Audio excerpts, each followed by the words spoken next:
সদ্য 2024-এর বোর্ডের মাধ্যমিক পরীক্ষা পাশ করে একাদশ শ্রেণীতে ভর্তি হয়েছ এবং নতুন সিলেবাসের তোমরাই প্রথম ব্যাচ। তোমরা ইতিমধ্যে তোমাদের পছন্দ মতো সাবজেক্ট নিয়ে স্কুলে ভর্তি হয়েও গেছো, কিন্তু যারা ফিলোসফি সাবজেক্টটিকে নিজের পছন্দের তালিকায় রেখেছ তাদের জন্য কয়েকটি কথা বলতে চাই। দেখো, তোমরা সিলেবাসটা ইতিমধ্যেই দেখে ফেলেছ। সেই সিলেবাসের দিকে লক্ষ্য করলে দেখবে সেখানে তোমাদের সেমিস্টার পদ্ধতির কথা বলা রয়েছে।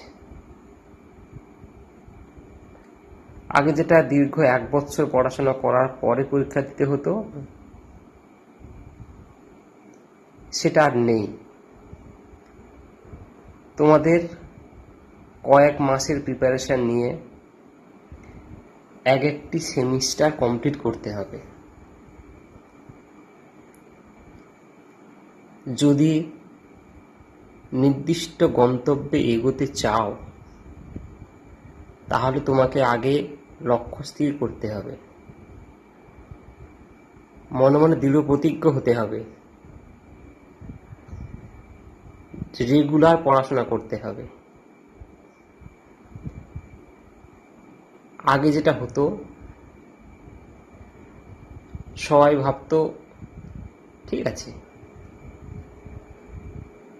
কিছুদিন ঘুরে নিই,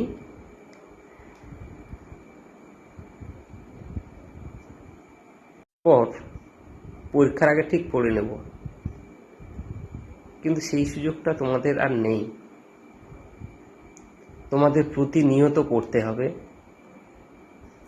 প্রতিনিয়ত ক্লাসগুলো অ্যাটেন্ড করতে হবে। তা না করলে কিন্তু তোমরা পিছিয়ে পড়বে।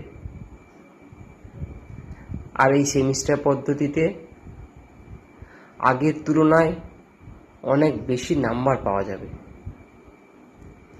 যেটা কিন্তু এই কম্পিটিশনের যুগে সবথেকে বেশি জরুরি।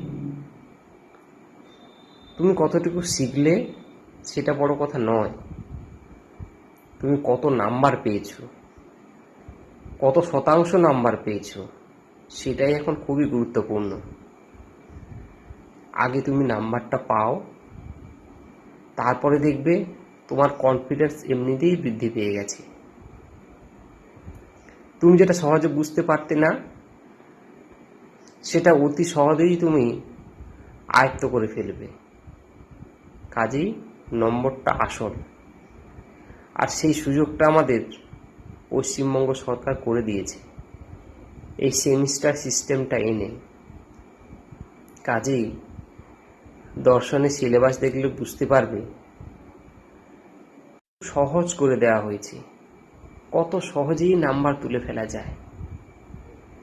প্রথম সেমিস্টার এবং তৃতীয় সেমিস্টার দুটোই ওএমআর পদ্ধতিতে হবে।